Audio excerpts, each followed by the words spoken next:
पाकिस्तान और अफगान तालिबान मुज़ाकरात में डेडलॉक बरकरार। अफगान तालिबान की हट धर्मी से इस्तांबुल मुज़ाकरात बिला नतीजा खत्म। वज़ीर दिफा ख्वाजा आसिफ का कहना है कि मुज़ाकरात के अगले दौर की कोई उम्मीद नहीं। अफगानिस्तान से जैसा हमला होगा वैसा जवाब देंगे। अफगान वक्त चाहता था उनकी ज़बानी बातों पर एतबार किया जाए। आलमी माहदे हमेशा तहरीरी होते हैं। कतर और तुर्की ने पाकिस्तान के मौक़िफ़ की तायद की। वज़ीर इत्तलात अता तारड़ का कहना है कि पाकिस्तान अपनी खुद मुख्तारी का तहफ़्फ़ुज़ करेगा।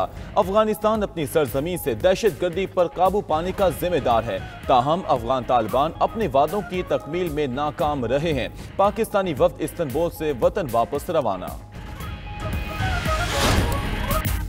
पीपल्स पार्टी का 27वीं आईनी तरमीम के तहत आर्टिकल 243 की हिमायत का एआदा, आईनी अदालत और जजेस ट्रांसफर की भी हिमायत, दोहरी शहरियत और इलेक्शन कमीशन से मुतल्लिक निकात की मुखालिफत, NFC और सूबों के इख्तियारात कम करने से इनकार। बिलावल भुट्टो ने कहा कि आईनी तरमीम के 3 निकात पर हिमायत के लिए तैयार हैं, उसूली तौर पर आईनी अदालत के हक में हैं। जजेस के ट्रांसफ़र पर पीपल्स पार्टी ने अपनी तजवीज़ तैयार की है।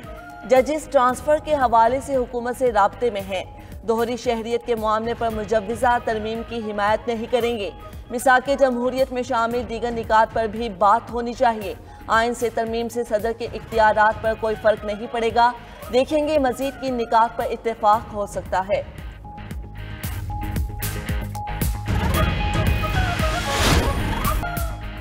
PTI ने आईनी तरमीम पर पीपल्स पार्टी की सियासत पर सवाल उठा दिया। असद कैसर ने कहा कि पीपल्स पार्टी 27वीं आईनी तरमीम पर मुकमुका के चक्कर में है। पीपल्स पार्टी को इस पैकेज को मुकम्मल तौर पर मुस्तरद करना चाहिए। 1973 का आइन जुल्फिकार भुट्टो का बड़ा तोहफा है। पीपल्स पार्टी की जिम्मेदारी है आइन के तहफ़्फ़ुज़ के लिए खड़ी हो, लेकिन लगता है पीपल्स पार्टी चाहती है लेन देन से काम चल जाए। चेयरमैन PTI बैरिस्टर गोहर ने कहा कि आइन में तरमीम इत्तेफाक की राय से होनी चाहिए, ये नहीं कि अक्सरियत हो तो आप जो मर्जी फैसले करें।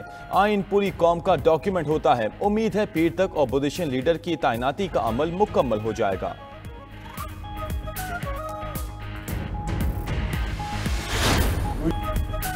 वज़ीर आज़म शहबाज शरीफ की आज़री सदर इल्हाम अलियौफ से मुलाकात। फील्ड मार्शल सैयद आसिम मुनीर भी मुलाकात में मौजूद थे। मुलाकात में दिफा के शोबे में ताउन मजबूत बनाने पर इत्तफाक। तिजारत, सरमायाकारी, तवानाई के शोबों में ताउन बढ़ाया जाएगा।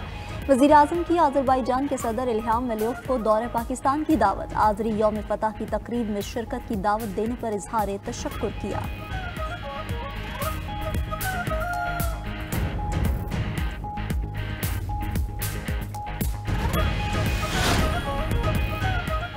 अमरीकी सदर ट्रंप ज़ोहरान ममदानी के मद्दाह निकले। ट्रंप ने निजी महफिलों में न्यूयॉर्क के नौ मुंतखब मेयर की तारीफ की।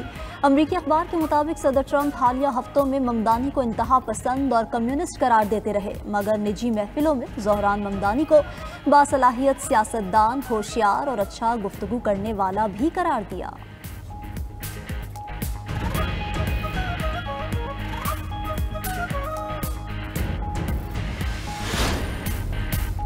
वज़ीर आला खैबर पख्तूनख्वा का पेशावर में वाक़या पनाहगाह का अचानक दौरा। पनाहगाह में मुकीम अफराद से मुलाकात की और उनके मसाइल दरियाफ्त किए। सुहेल आफरीदी ने पनाहगाह के मकीनों के साथ दस्तरखान पर बैठकर खाना भी खाया।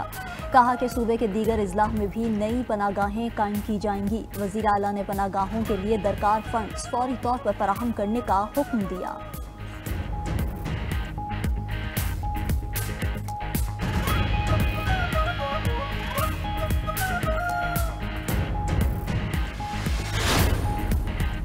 वज़ीर आला पंजाब मरीम नवाज लंदन से ब्राज़ील रवाना। मरीम नवाज ब्राज़ील में COP30 कॉन्फ्रेंस में शिरकत करेंगी। कॉन्फ्रेंस में पंजाब में माहौलियाती तहफ़्फ़ुज़ के मंसूबों पर मौक़िफ़ पेश करेंगी।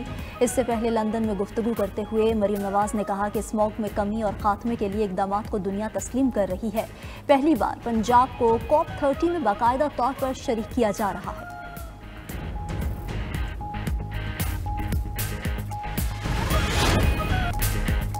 अमेरिका से तिजारती जंग के बाद चीन को खसारा। चीन की बरामदात में अक्टूबर के दौरान गैर मुतवक्के कमी रिकॉर्ड। मुल्की पैदावार 6 माह की कम तरीन सतह पर आ गई। खबर एजेंसी के मुताबिक चीन और अमेरिका के दरमियान तिजारती कशीदगी आलमी मईशत पर मनफी असर डाल रही है।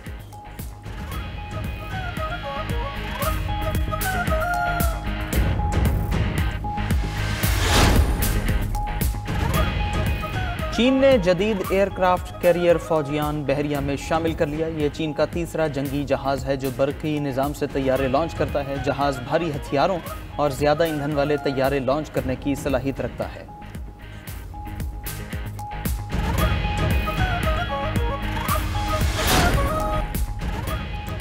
अमेरिकी सदर ट्रंप यूक्रेन रूस जंग के खिलाफ जल्द खात्मा करेंगे। व्हाइट हाउस में सदर ट्रंप से हंगरी के वजीर आजम विक्टर ओरबान की मुलाकात। ट्रंप ने कहा कि हंगरी को रूसी तेल पर पाबंदियों से मुमकिन इस्तिस्ना देने पर गौर कर रहे हैं। दोनों रहनुमाओं ने इत्तफाक किया कि यूक्रेन के लिए रूस के खिलाफ जंग जीतना मौज़ा होगा। ताहम वो पुरउम्मीद हैं कि ये जंग जल्द खत्म हो जाएगी। ट्रंप ने कहा हंगरी अब अमेरिका से जौहरी ईंधन और टेक्नोलॉजी खरीदेगा। ट्रंप ने इंडिया दिया कि अगर पुतिन से मुलाकात हुई तो वो हंगरी में होगी। ओरबान का कहना था कि अमन की हिमायत सिर्फ अमेरिका और हंगरी कर रहे हैं। यूरोपीय ममालिक चाहते हैं जंग जारी रहे।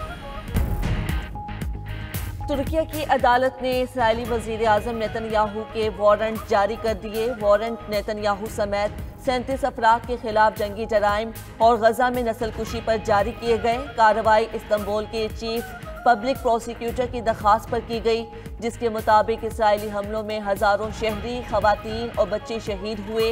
मुतादिद अस्पताल और रिहायशी इलाके तबाह हो चुके।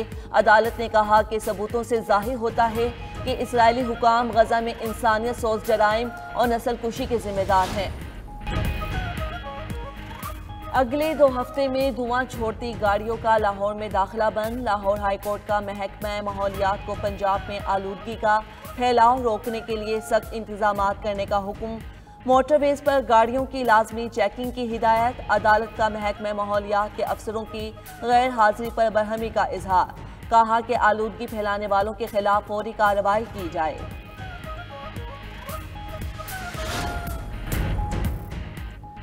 अमेरिकी फौज का एक बार फिर कैरिबियन में कश्ती पर हमला, 3 अफराद हलाक हो गए। अमेरिकी वजीर जंग के मुताबिक कार्रवाई में मुनशियात स्मगलर्स को निशाना बनाया गया।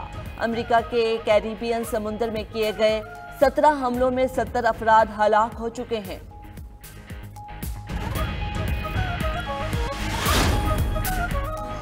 रूस में हेलीकॉप्टर गिरकर तबाह, 4 अफराद हलाक, 3 जख्मी, हालत नाजुक। खबर एजेंसी के मुताबिक हेलीकॉप्टर्स अरबाश जा रहा था। हादसे में एक खाली घर पर भी गिरकर तबाह हो गया। हलाक अफराद का ताल्लुक किजलियार इलेक्ट्रोमैकेनिकल प्लांट से था, जो रूसी वजारत दिफा को सप्लाई फराहम करता था।